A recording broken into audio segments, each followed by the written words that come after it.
मैं हूं Jyoti Singh. City centre में खबरों की शुरुआत करेंगे। नक्सलियों का सरेंडर लगातार जारी है छत्तीसगढ़ में।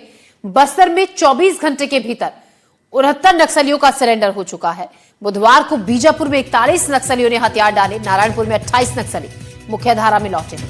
बीजापुर में पिछले 11 महीने में करीब 560 नक्सली सरेंडर कर चुके हैं। नारायणपुर में 11 महीने में 287 माओवादी हिंसा छोड़कर मुख्यधारा में लौट चुके हैं। तो छत्तीसगढ़ में नक्सलियों का सरेंडर जारी है। बस्तर में 24 घंटे के अंदर 69 नक्सलियों ने सरेंडर किया।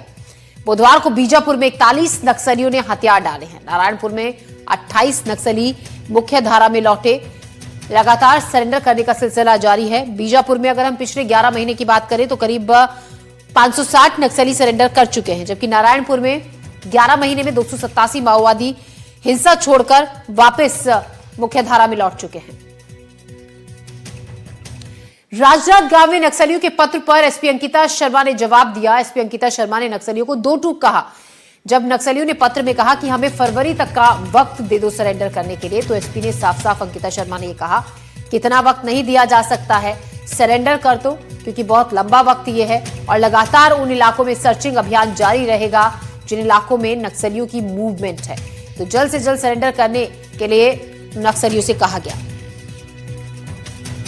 छत्तीसगढ़ शासन की जिस प्रकार से सरेंडर नीति रही है वो आने वाले समय में विगत दिनों में हमें बस्तर में देखने को मिला, जिसमें भारी मात्रा में नक्सलियों ने सरेंडर किया। उसी तारतम्य में एमएमसी जोन के द्वारा भी सरेंडर के लिए प्रस्ताव जारी किया गया है। सरेंडर की नीति क्योंकि काफी फैलाई गई है और वेलकम है सरेंडर उनके द्वारा जो वो करना चाहते हैं, परंतु उनके द्वारा जो टाइम लिमिट घोषित की गई है फरवरी तक की, वो काफी लंबी है और इतने दिनों तक फोर्सेस के लिए ठहर कर बैठना ये उचित नहीं होगा। तो ऑपरेशंस अपने तीव्रता से जारी रहेंगे।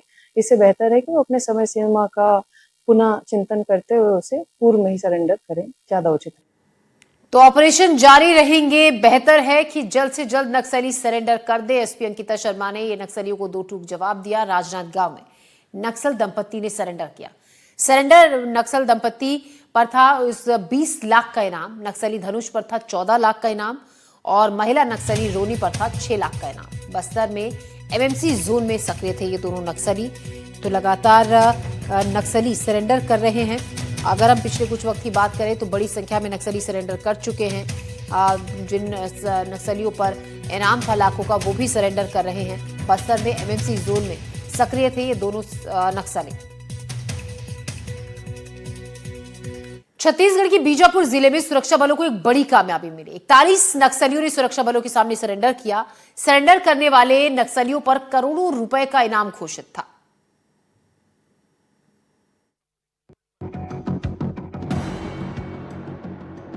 नक्सलियों के खिलाफ सुरक्षा बलों का तेज होता अभियान और सरकार के 31 मार्च 2026 तक नक्सलवाद को खत्म करने के संकल्प के कारण नक्सलियों में खलबली मच गई है।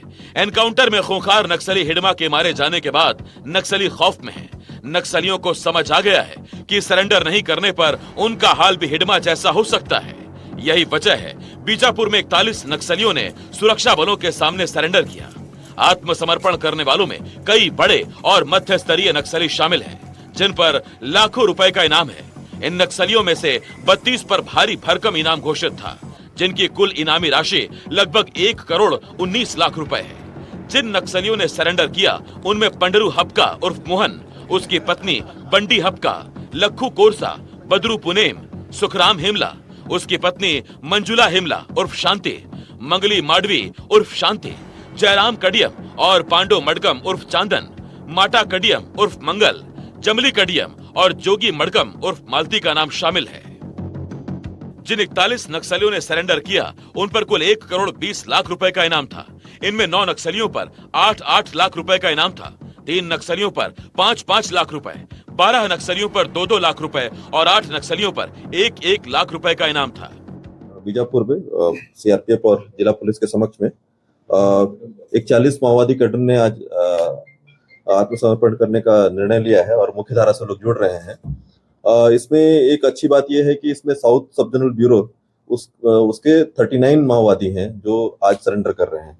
तो साउथ सब जोनल ब्यूरो में जो वेस्ट बस्तर डिवीजन और साउथ बस्तर डिवीजन आता है उसके भी 39 जो माओवादी हैं वो सरेंडर कर रहे हैं। इसके साथ में तेलंगाना स्टेट कमेटी और धर्तरी गरिया बंदवापाड़ा डिवीजन का भी माओवादी इसमें आत्मसमर्पित कर रहे हैं। इसमें अगर हम बात करें तो टोटल इनके ऊपर 1,19,00,000 का इनाम था जो आज सरेंडर कर रहे हैं। और इसी प्रकार कुल अगर 1 जनवरी 2024 से हम बात करें तो कुल 790 माओवादियों ने बीजापुर जिले में सरेंडर किया है और साथ में 1031 माओवादियों ने आज तक हमने गिरफ्तार किया है और इसी प्रकार 202 माओवादियों को न्यूट्रलाइज किया है। तो ये आज एक अच्छा पहल है कि आज 41 जो माओवादियों ने बीजापुर पुलिस के समक्ष में आत्मसमर्पण किया है।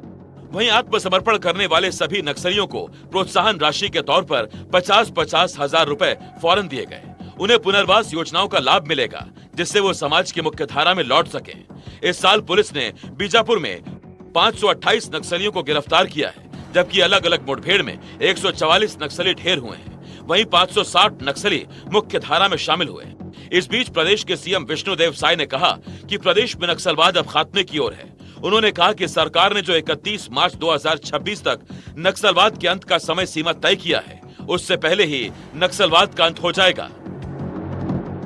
लगातार नक्सलियों के खिलाफ हो रहे ऑपरेशन और बड़े बड़े नक्सलियों के ढेर होने के बाद नक्सलियों में भय व्याप्त है। कभी नक्सली सरकार को चिट्ठी लिखकर गुहार लगा रहे हैं तो कभी अपने साथियों को सरेंडर करने की सलाह दे रहे हैं, लेकिन सरकार ने साफ कर दिया है कि वो अपने संकल्प से पीछे नहीं हटने वाली। ऐसे में जान बचानी है तो सरेंडर करो या फिर मारे जाओगे।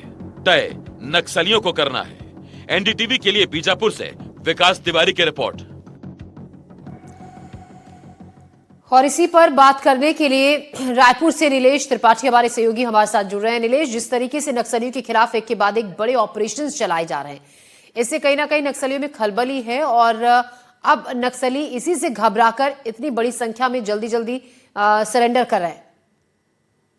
बिल्कुल, देखिए ज्योति, जो पिछले दिनों हमने देखा कि लगभग इस साल अगर 2025 की बात कर लें, नवंबर मतलब लगभग 11वां महीना खत्म होने को है, तो पहले महीने से 11वें महीने के बीच में नक्सल समस्या के समाधान को लेकर तेजी से सरकार ने काम किए हैं। चाहे वो ऑपरेशंस की बात हो, उसमें बड़ी कामयाबियां मिली। मई में बसव राजू मारा गया जो कि इनका महासचिव था, यानी कि इनका मुखिया था।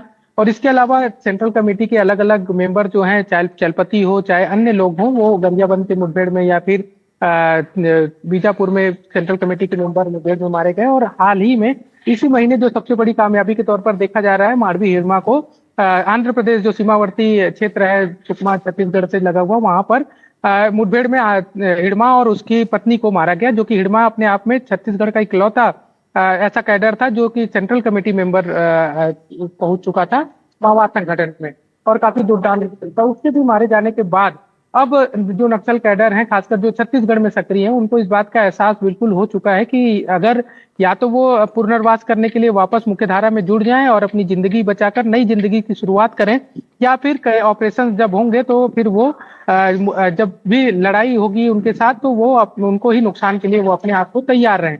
यही हमने देखा कि गढ़चिरौली में ही सोनू दादा, जो कि इनके लंबे समय तक प्रवक्ता भी रहे, सेंट्रल कमेटी मेंबर, और उनका नाम चल रहा था कि वो महासचिव बसव राजू के बनने के बाद बनाए जाएंगे मरने के बाद।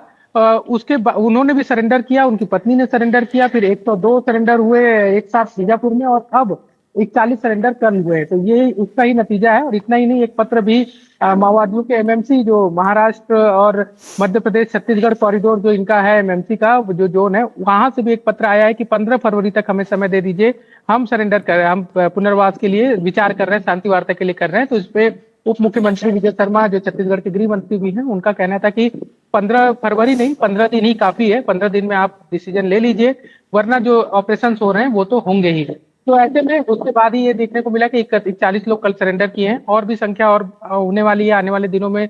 इस बात का अंदाजा लगाया जा रहा है कि कुछ और नक्सल जो कैडर हैं वो सरेंडर करेंगे। तो इसलिए ये मानकर चला जा रहा है कि जो एक डेडलाइन तय की गई है 31 मार्च 2026, उससे पहले कम से कम छत्तीसगढ़ में जो सबसे ज्यादा प्रभावित है नक्सल समस्या से, और बस्तर इलाका जो है वो एक तरह से सशस्त्र नक्सल जो समस्या है उससे निपटारा कर लेगा। जो जी नीलेश, साथ ही जिस तरीके से नक्सली सरेंडर कर रहे हैं, बड़े बड़े जो टॉप लीडर्स हैं वो मारे गए हैं, अब कोई लीड करने वाला नहीं बचा है। एक तो बड़े जो नक्सली अभी भी जिनकी सक्रियता है कुछ एक जगहों पर, एक ये बात, और दूसरी कम्युनिकेशन सिस्टम पूरी तरीके से नक्सलियों का आपस में ठप पड़ गया है, जिसके चलते ये जो घबराहट है, ये जो आखिरी वक्त की जो खलबली मची हुई है नक्सलियों में, ये वो दिख रही है।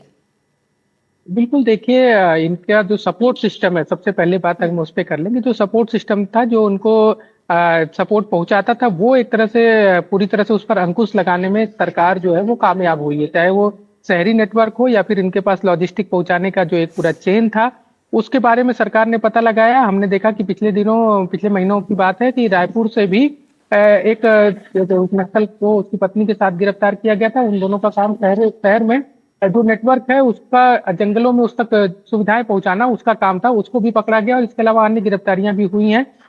और जो लोग इनको सपोर्ट सिस्टम में थे, कई लोग ऐसे हैं जो कि अब सरेंडर कर चुके हैं, तो उनसे भी कई सारे इनपुट स्वाभाविक सी बात है कि मिल रहा होगा सुरक्षा बल के जवानों को, और उसके आधार पर ऑपरेशंस किए जा रहे हैं। तो इससे ही जो कामयाबी मिल रही है वो बड़ी मिल रही है। और इनका जो एक लीडर के तौर पर जो होगा कि जो पूरी संगठन को एक चेन में जोड़ कर रख सके, वो भी टूट गया है। क्योंकि लगातार जब ऑपरेशन हो रहे हैं तो अब नक्सल संगठन की ओर से ही कई सारे पत्र जब आए, उसमें इस बात का जिक्र किया गया है कि पहले जहां एक सीसी मेंबर के साथ कम से कम 40 लोगों की सुरक्षा का घेरा होता जी। था, कम से कम उसको कम कर दिया गया है और छोटे छोटे पॉकेट में बढ़ गए हैं। वो उनसे एक दूसरे से संपर्क होना मुश्किल हो रहा है। तो ये भी एक बड़ा कारण है कि जो माओवाद संगठन को अब एक तरह से कमजोर कर दिया है और सुरक्षा बल इस पर हावी हो रहे हैं। देवा जो इनके मुखिया के तौर पर अभी नया नाम आ रहा था, देव जी का, उसके बारे में भी खुद एक पत्र जारी करके जो माओवाद समर्थक या उस विचारधारा के लोग हैं उनकी ओर से एक पत्र जारी हुआ था पिछले दिनों, जिसमें ये कहा गया था, ये आरोप लगाया गया था कि देव जी को भी गिरफ्तार कर लिया गया है लेकिन शो नहीं किया जा रहा है। हालांकि इसमें क्या सच्चाई है, इस पर कुछ भी कहना अभी संभव नहीं है, लेकिन इससे भी ये भी अंदाजा लगाया जा सकता है कि देव जी जो इनका मुखिया के तौर पर अभी नया नाम आ रहा था, उसको लेकर भी ये खुद आश्वस्त नहीं है कि वो पकड़ा गया है, गिरफ्तार है, सरेंडर जी किया है नीरज। या फिर अभी कहाँ है। तो जी। इससे अंदाजा लगाया जा सकता है कि काफी कमजोर संगठन हुआ है। बिल्कुल, काफी कमजोर नक्सली संगठन हुआ है और हो भी रहा है। बहुत शुक्रिया आपका जानकारी के लिए नीलेश। रायपुर से हमारे सहयोगी नीलेश त्रिपाठी में जानकारी दे रहे थे।